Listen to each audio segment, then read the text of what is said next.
Rudi, Ahmad, dan Gilang telah bersahabat sejak mereka bertemu di bangku SMA, dan persahabatan itu tetap kuat hingga bertahun-tahun kemudian. Meski kehidupan kuliah mereka berbeda, mereka selalu berkomitmen untuk melakukan pendakian gunung setiap tahun, sebuah tradisi yang mereka jaga untuk merayakan persahabatan mereka dan menikmati tantangan di alam bebas. Rudi adalah sosok tangguh dan bertanggung jawab. Ia kuliah di jurusan teknik mesin di universitas negeri terkenal, dengan beban yang berat di pundaknya. Ayahnya bekerja sebagai buruh pabrik, sedangkan ibunya seorang penjahit. Ia tumbuh dalam keluarga yang sederhana, tapi ia tahu bahwa pendidikan adalah kunci untuk mengangkat keluarganya dari keterpurukan.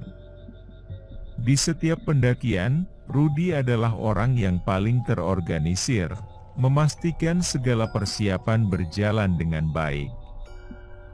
Ahmad, di sisi lain, hidup dalam kenyamanan. Ia berasal dari keluarga kaya dengan bisnis properti yang dijalankan oleh ayahnya. Ahmad mengambil jurusan manajemen bisnis, dan meskipun hidup dalam kemewahan, ia tidak pernah sombong. Hanya saja, Ahmad sering terlihat cemas, terutama saat berada jauh dari zona nyamannya. Dalam setiap pendakian, ia adalah orang yang paling banyak mengeluh, meski akhirnya selalu berhasil menyelesaikan pendakian dengan baik. Gilang adalah jiwa alam. Ia mengambil jurusan biologi di universitas yang sama dengan Rudi, dan tumbuh dalam keluarga yang erat hubungannya dengan lingkungan. Ayahnya adalah seorang peneliti yang sering membawa Gilang ke hutan-hutan terpencil untuk proyek-proyek ilmiah. Bagi Gilang, pendakian bukan hanya olahraga, tetapi juga kesempatan untuk menyatu dengan alam. Namun, di balik kecintaannya pada alam, Gilang memiliki minat yang mendalam pada hal-hal mistis dan cerita-cerita legenda yang beredar di kalangan masyarakat desa-desa terpencil. Tahun ini, mereka memutuskan untuk mendaki Gunung Kelabu, sebuah gunung yang belum banyak dikenal di kalangan pendaki. Gunung ini terletak di pedalaman, jauh dari rute-rute wisata yang biasa mereka tempuh. Menurut Gilang, gunung ini menyimpan banyak cerita mistis, dan itulah yang membuatnya semakin tertarik. Rudi dan Ahmad, meski merasa ragu, setuju untuk mencoba rute ini, dengan alasan ingin mencari tantangan baru.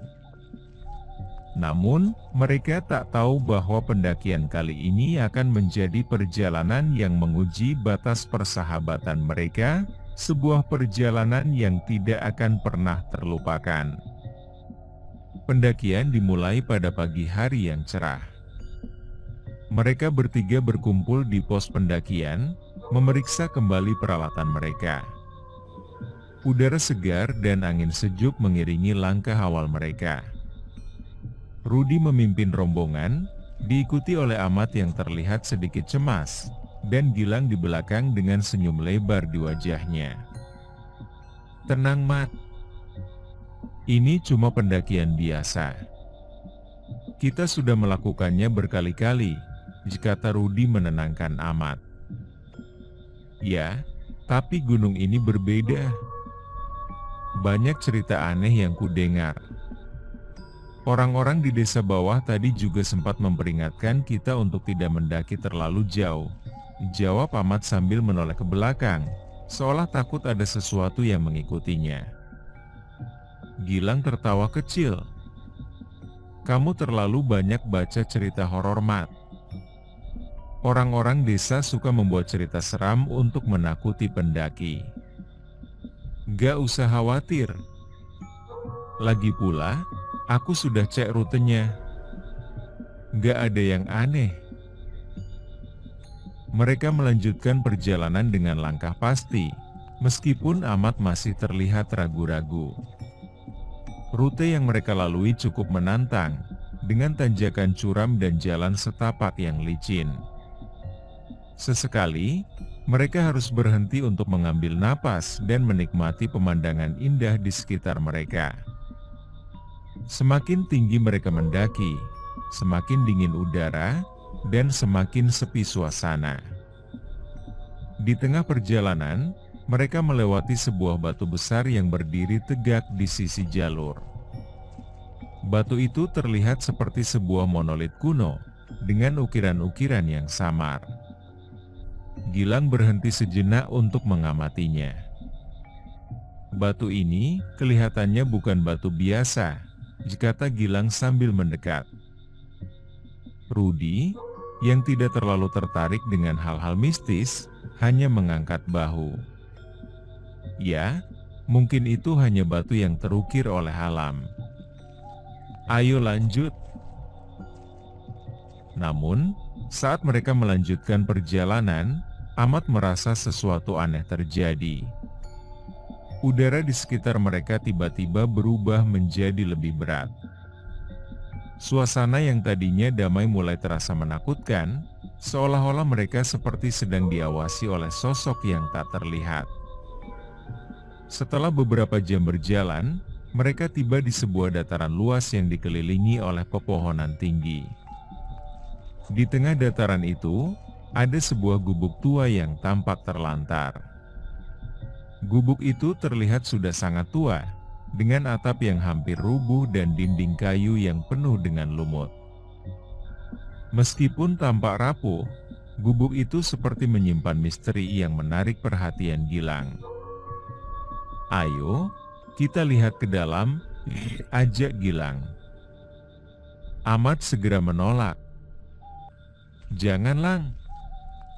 Aku tidak suka tempat-tempat seperti itu. Kita harus tetap di jalur pendakian. Rudi, meskipun sedikit ragu, mengikuti Gilang. Ya sudah, kita lihat sebentar saja. Mungkin ini gubuk bekas tempat berlindung pendaki lain. Namun, begitu mereka mendekati gubuk, suasana tiba-tiba berubah. Angin dingin berhembus kencang, membuat daun-daun berguguran dari pepohonan. Udara terasa lebih berat, dan suasana sunyi mencekam. Saat mereka membuka pintu gubuk, bau anyir menyengat langsung memenuhi hidung mereka. Di dalam gubuk, ada meja kayu tua dengan lilin-lilin yang sudah lama padam di sekitarnya. Dinding-dindingnya dipenuhi dengan coretan aneh, simbol-simbol yang tidak mereka mengerti. Di salah satu sudut ruangan, terdapat cermin tua yang retak, dan dari pantulan cermin itu, mereka melihat sesuatu yang aneh. Apakah itu bayangan kita? Bisik Ahmad, suaranya bergetar ketakutan. Namun, bayangan di cermin itu tidak bergerak mengikuti gerakan mereka. Bayangan itu berdiri diam, mengawasi mereka dengan mata kosong. Gilang mendekat untuk memeriksa lebih lanjut, tapi tiba-tiba pintu gubuk tertutup dengan keras, membuat mereka semua kaget. Apa-apaan ini? Rudi berteriak sambil mencoba membuka pintu yang terkunci.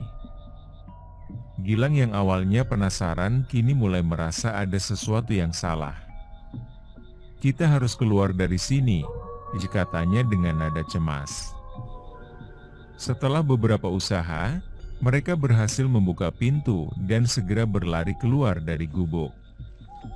Namun, rasa takut itu masih mereka rasakan. Mereka masih merasakan ada sesuatu dari dalam gubuk itu mengikuti mereka. Mereka melanjutkan perjalanan dengan cepat, ingin segera menemukan tempat yang aman untuk mendirikan tenda. Matahari mulai tenggelam, dan kabut tebal mulai turun, menutupi pandangan mereka. Suasana hutan berubah menjadi lebih gelap dan misterius. Burung-burung berhenti berkicau, dan hanya suara derak ranting yang terdengar. Mereka akhirnya tiba di sebuah area datar dekat sungai kecil, tempat yang ideal untuk beristirahat. Setelah mendirikan tenda, mereka duduk di sekitar api unggun, berusaha untuk menenangkan diri. "Tadi di gubuk itu, apa sebenarnya yang kita lihat?" ditanya Ahmad dengan suara lirih. Gilang, yang biasanya paling rasional dalam hal ini, hanya bisa menggeleng. "Aku tidak tahu. Mungkin kita hanya terlalu lelah, dan imajinasi kita bermain." Namun, Rudi merasakan hal yang berbeda. Ia tidak bisa menghilangkan bayangan tadi dari pikirannya. Seolah-olah ada sesuatu yang ingin memberitahu mereka, tetapi mereka tidak memahaminya. Saat malam semakin larut, suara-suara aneh mulai terdengar dari dalam hutan. Suara gemerisik di antara dedaunan, seperti langkah kaki yang mendekati mereka. Sesekali, mereka melihat bayangan-bayangan yang bergerak di antara pepohonan, tapi setiap kali mereka menyorotkan senter ke arah itu, bayangan tersebut menghilang. Ahmad tidak bisa tidur. Ia terus terjaga di dalam tenda, mendengarkan setiap suara yang datang dari luar. Tubuhnya gemetar, bukan karena dingin, tapi karena rasa takut yang tak bisa ia jelaskan. Dan tiba-tiba, terdengar suara berbisik di dekat telinganya. "Pergilah sebelum terlambat." Pagi harinya, Rudi dan Ahmad terbangun dengan perasaan yang tidak enak. Saat mereka keluar dari tenda, mereka terkejut mendapati bahwa Gilang tidak ada di tempatnya. "Gilang, di mana dia?" teriak Ahmad panik. Mereka mencari-cari di sekitar, tetapi tidak menemukan jejak Gilang. Hanya ada jejak kaki yang mengarah ke hutan, seolah-olah Gilang pergi sendiri tanpa meninggalkan pesan. Suasana semakin mencekam, dan Rudi merasa ada sesuatu yang salah. "Kita harus menemukannya, Rudi." "Aku tidak mau sendirian di sini," kata Ahmad dengan wajah pucat. Mereka mengikuti jejak kaki Gilang ke dalam hutan, berharap menemukan sahabat mereka dalam keadaan baik-baik saja. Namun, semakin jauh mereka berjalan, semakin aneh situasinya. Pepohonan di sekitar mereka tampak semakin rapat, dan kabut tebal menyelimuti jalur yang mereka lalui. Suasana hutan berubah menjadi lebih gelap, meskipun hari masih pagi. Saat mereka sampai di sebuah lereng curam, mereka melihat sesuatu yang membuat jantung mereka berhenti. Di tengah lereng itu, berdiri sosok Gilang dengan tubuh kaku. Ia berdiri di tepi jurang, memandang kosong ke depan. "Gilaan, Nang!" Rudi berteriak, tetapi Gilang tidak bergerak.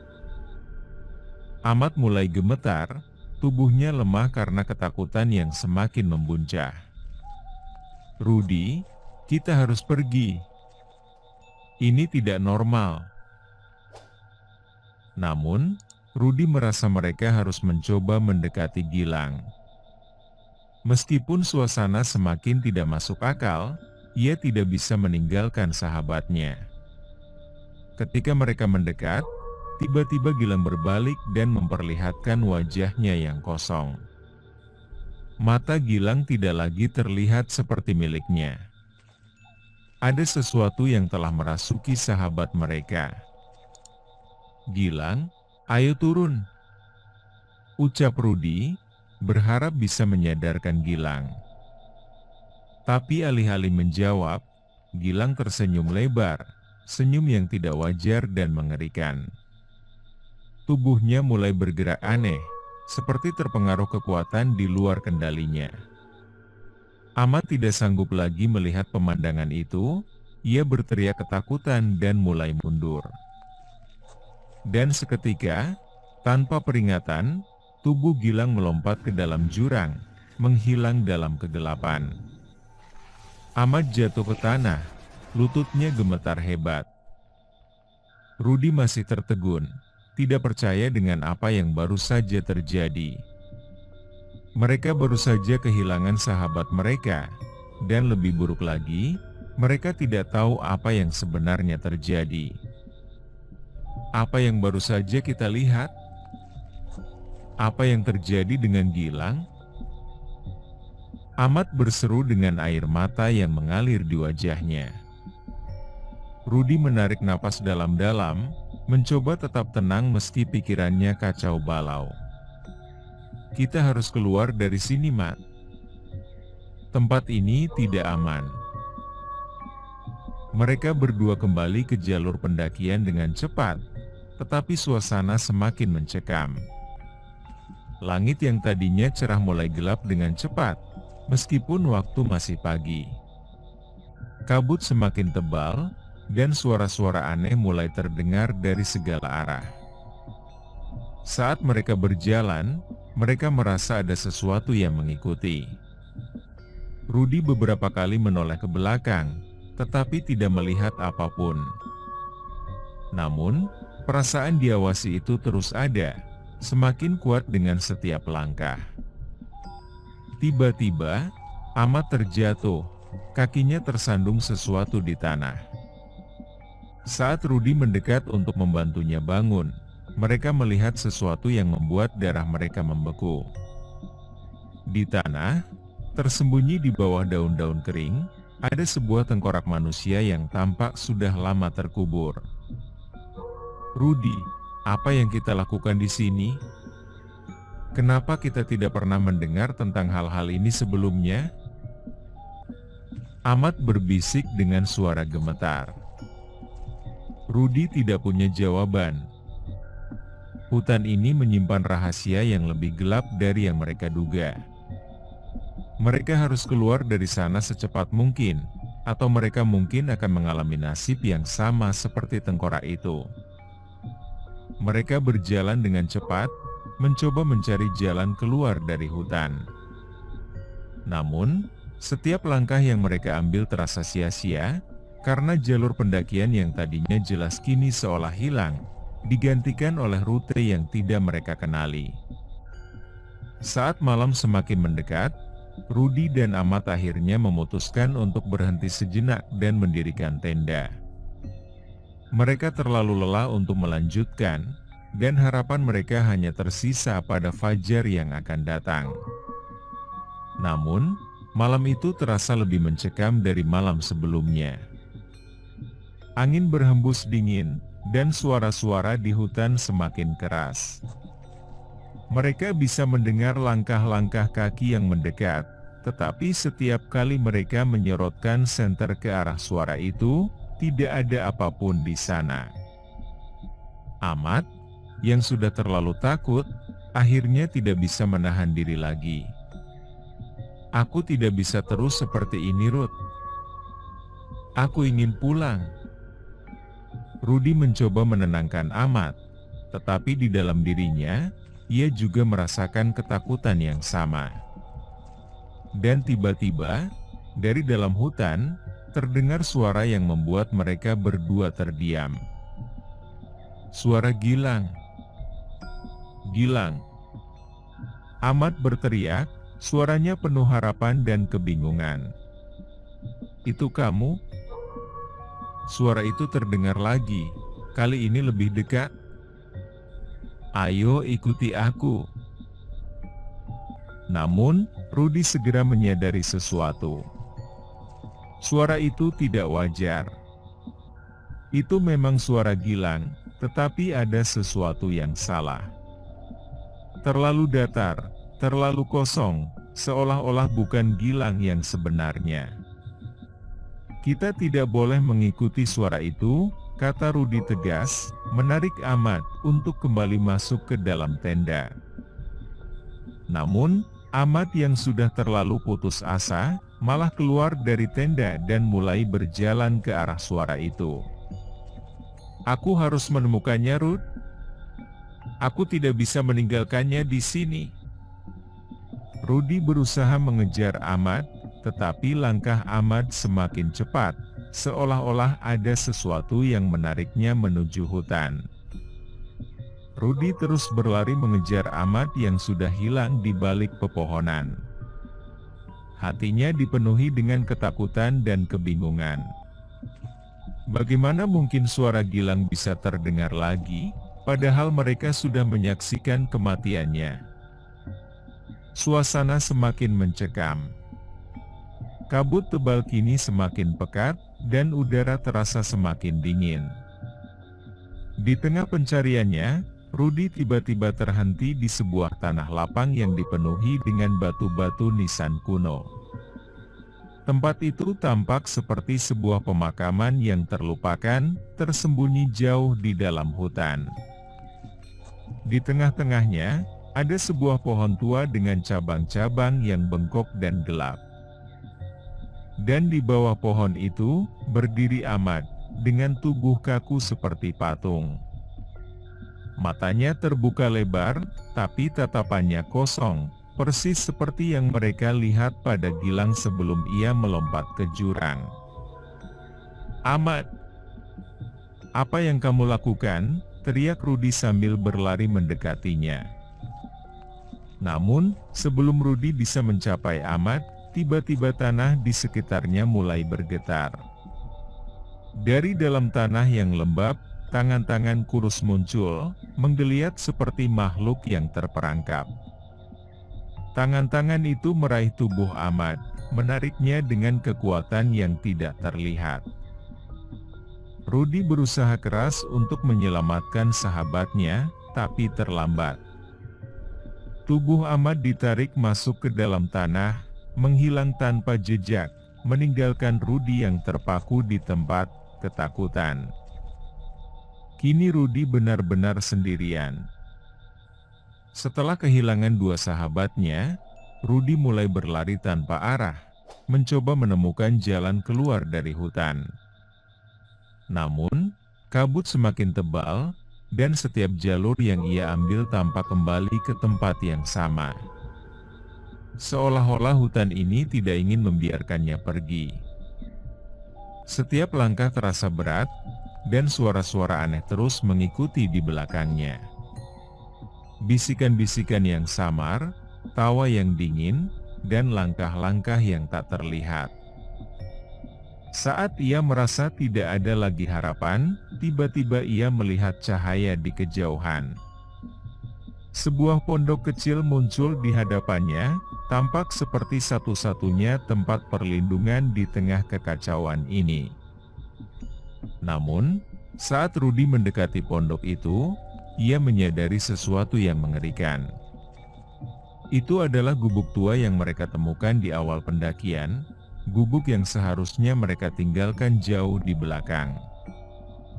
Dan di depan gubuk itu, berdiri sosok yang sangat ia kenal, Ahmad dan Gilang, dengan senyum menyeramkan di wajah mereka.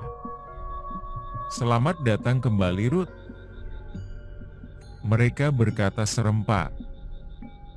Hutan telah mengambil semuanya.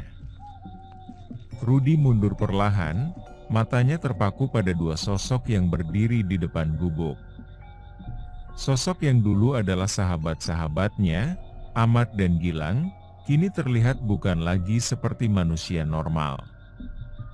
Mata mereka kosong, tubuh mereka tegak tak wajar, dan senyum dingin yang menghantui terlihat di wajah mereka. "Kalian, bukan Ahmad dan Gilang," bisik Rudi dengan suara bergetar. Namun, sosok itu tidak menjawab. Mereka hanya tersenyum, perlahan mendekat, seolah-olah sedang menunggu Rudi terperangkap dalam sesuatu yang lebih dalam dari yang ia pahami. Rudi merasa tubuhnya mulai berat. Langkah-langkahnya seolah tertahan oleh sesuatu yang tidak kasat mata. "Ayo, Ruth, ikutlah bersama kami," bisik suara mereka. Suara yang menggema dalam pikirannya, merasuki hingga ke dalam jiwanya. Rudi berlari, meskipun tubuhnya terasa kaku. Napasnya terengah-engah, dan ketakutannya semakin membesar setiap kali ia mendengar suara langkah kaki sahabat-sahabatnya yang mengikuti dari belakang. Seolah-olah jarak di antara mereka tidak pernah berubah. Ketika ia berlari semakin jauh, Rudy tiba-tiba menemukan dirinya di depan sebuah tebing besar. Jurang dalam terbentang di hadapannya. Angin dingin menerpa wajahnya, membawa aroma kematian dan ketakutan. Ini tidak mungkin. Aku berada di sini tadi malam, pikir Rudy. Tepat saat Rudy berhenti, sosok Ahmad dan Gilang muncul kembali dari balik kabut. Kali ini mereka lebih dekat, dan wajah mereka semakin jelas. Kulit mereka pucat, hampir transparan, dan mata mereka merah sangat menyeramkan. "Rudy, kau tak bisa lari. Kita sudah terikat dengan tempat ini," kata Gilang dengan suara yang dingin. Rudy menggelengkan kepalanya, tidak mempercayai apa yang dilihat dan didengarnya. "Tidak. Ini tidak nyata. Kalian sudah mati. Aku harus keluar dari sini," serunya, berusaha meyakinkan dirinya sendiri bahwa semua ini hanyalah mimpi buruk yang tak berujung. Tapi suara tawa mereka, tawa dingin yang menusuk, memberitahukan hal sebaliknya. "Kami mati dan kau akan menyusul, Ruth." Dalam keputusasaan, Rudy berbalik, bersiap untuk kembali ke hutan, berharap menemukan jalan lain untuk keluar. Namun, sebelum ia bisa mengambil langkah pertama, suara lain yang lebih tua dan berat terdengar dari belakangnya. "Kau tidak akan bisa kabur dari takdir ini, Rudy." Rudy berbalik dengan cepat dan melihat seorang pria tua, berpakaian lusuh dengan wajah yang penuh keriput. Pria itu berdiri di samping sosok Ahmad dan Gilang, menatap Rudy dengan tatapan penuh kebencian dan kekuasaan. Rudy langsung mengenalinya. Pria itu adalah penjaga hutan yang mereka temui di awal pendakian. "Apa maksudmu?" tanya Rudy, suaranya bergetar. Penjaga itu tersenyum dingin. "Gunung ini bukan hanya sekadar tempat untuk mendaki. Ini adalah tempat di mana roh-roh terperangkap, dan kalian bertiga telah dipilih untuk menjadi bagian dari gunung ini." Mata Rudy melebar dalam ketakutan.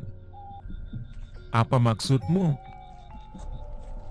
"Persahabatanmu diuji di sini. Tapi bukan persahabatan yang akan menyelamatkan kalian. Dari awal, salah satu dari kalian sudah mengkhianati semuanya. Gilang, ia tahu tentang tempat ini. Ia yang membawa kalian ke sini." Rudy menatap Gilang yang masih tersenyum aneh. "Apa yang kau lakukan, Gilang?" Gilang tidak menjawab, tetapi penjaga hutan itu melanjutkan. "Ia melakukan perjanjian. Perjanjian untuk mendapatkan kekuatan, pengakuan, dan kehidupan yang lebih baik. Tapi setiap perjanjian memiliki harganya. Satu-satunya cara agar ia bisa selamat adalah dengan membawa korban, dan dia memilih mengajak kau dan Ahmad. Jadi ini semua karena kau, Gilang?" Amarah bercampur ketakutan mulai membuncah dalam diri Rudy.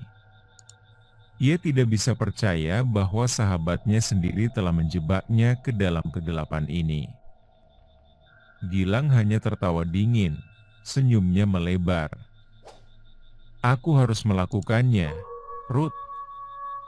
Awalnya aku ingin hidup dengan kekuatan dengan bersekutu dengan kegelapan, akan tetapi aku malah terjebak dalam kegelapan ini.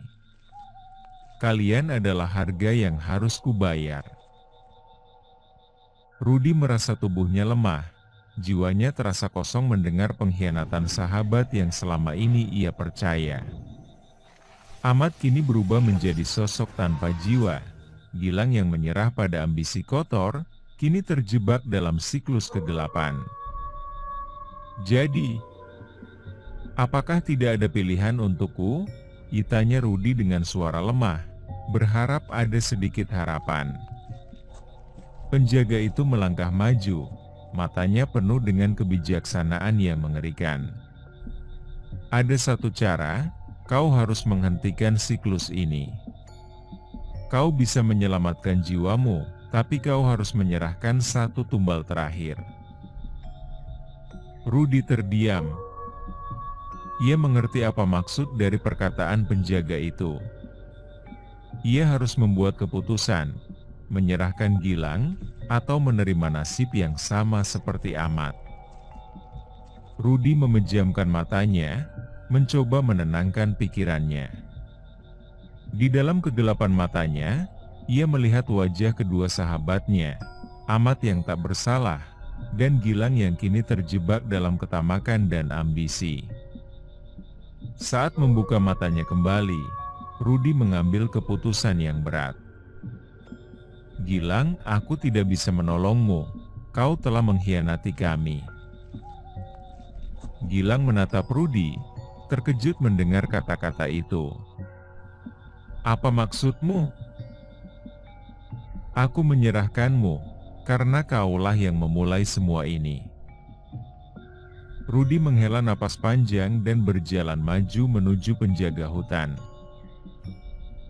Penjaga hutan itu tersenyum tipis. Kau telah mengambil keputusan, tapi ingat, pilihan ini tidak akan bisa kau ubah lagi. Gilang dan Ahmad akan menjadi bagian dari kegelapan gunung ini. Tiba-tiba, Rudi merasakan tubuhnya terasa ringan. Kabut mulai menghilang, dan sinar matahari menembus pepohonan, mengembalikan pemandangan gunung yang indah. Saat membuka mata, Rudi mendapati dirinya terbaring di bawah pohon besar di pos terakhir pendakian. Tubuhnya lemah, tetapi ia masih hidup. Rudi tahu bahwa ia telah selamat dari cobaan mengerikan itu, meskipun dengan harga yang mahal, kehilangan sahabat-sahabatnya. Dengan langkah lemah, Rudi turun dari gunung, meninggalkan hutan yang penuh kengerian. Ia tahu bahwa cerita ini akan selalu membekas dalam hidupnya. Hutan itu telah menuntut korban, dan ia adalah satu-satunya yang selamat. Rudi berharap suatu hari ia bisa melupakan semua kejadian ini. Namun, satu hal yang ia tahu pasti, persahabatan sejati tidak akan pernah bisa diuji oleh kegelapan. Bertahun-tahun setelah kejadian itu, banyak pendaki yang melaporkan melihat sosok-sosok aneh di hutan gunung itu. Beberapa mengaku mendengar suara tawa di malam hari, sementara yang lain melihat bayangan di balik kabut. Tetapi tidak ada yang benar-benar tahu kebenarannya, kecuali Rudi. Ia tahu bahwa meskipun ia telah selamat, gunung itu akan terus menuntut korban baru, hingga siklus pengorbanan berhenti untuk selamanya. Dan mungkin, hanya waktu yang bisa menjawab kapan gunung itu akan tenang kembali.